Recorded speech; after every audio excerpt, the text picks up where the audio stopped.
They don't even know, if you take them to a restaurant with a big menu, they don't know what to choose. So you're telling them, you can choose your gender, you can choose who you be with, you can choose. Kids are not equipped for that. The whole point of having a parent is to help you filter out the bad decisions, to make better, streamline you to better ones, because they've got the experience. So I think that's one of the problems I'm seeing a lot with parenting. Yeah. So as a therapist specialising in masculinity, what is making men the most depressed? Their poor decision making. Always. Every time you are a man and you have any form of depression, it's usually just a couple of things. Number one thing is you're a poor decision maker. You take too long to make decisions, or you make the bad decisions. You don't have a trust in your judgment. And why you don't have a trust in judgment is the second problem, is because you're not a problem solver. You have a bunch of problems in your life, you think about them, you worry about them, but instead of making an executive decision to solve those problems, you will just stay stuck. And as a result, you're always doubting your own decision making because you don't know how to solve your own problems. And then I think say the final thing that causes them depression is when they don't fulfill their potential in life.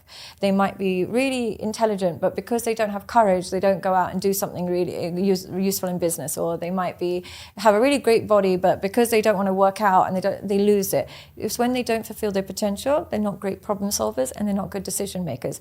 They want to believe it's this biological thing that makes them depressed, and it's this, my dad didn't come to my soccer game when I was 14 and now I'm depressed. Look, if there's men in Gaza that are like picking up their children from rubble who have managed to survive and not go through depression, there's children in Africa that have to eat. And I know people are like, oh, but you shouldn't compare problems. But the reason they don't have depression is because they're too busy solving problems. They're too busy decision-making, problem-solving, fulfilling their potential, survival. They're doing what their brain designed them to do. Because you're not fulfilling your potential, not decision-making and not problem-solving, you have the luxury of being depressed and sad. When sadness should be, where do you have time? If you're really being responsible, looking after kids, looking after your family, you shouldn't be able to have the time to be as depressed. Which I know they're going to hate in the comments. They can hate all their life. Yeah. It's interesting you said, you're basically saying depression is a behaviour. It's a behaviour. You do the right things, your brain will follow. It's not, you don't listen to your brain, and your brain's going to tell you a bunch of nonsense.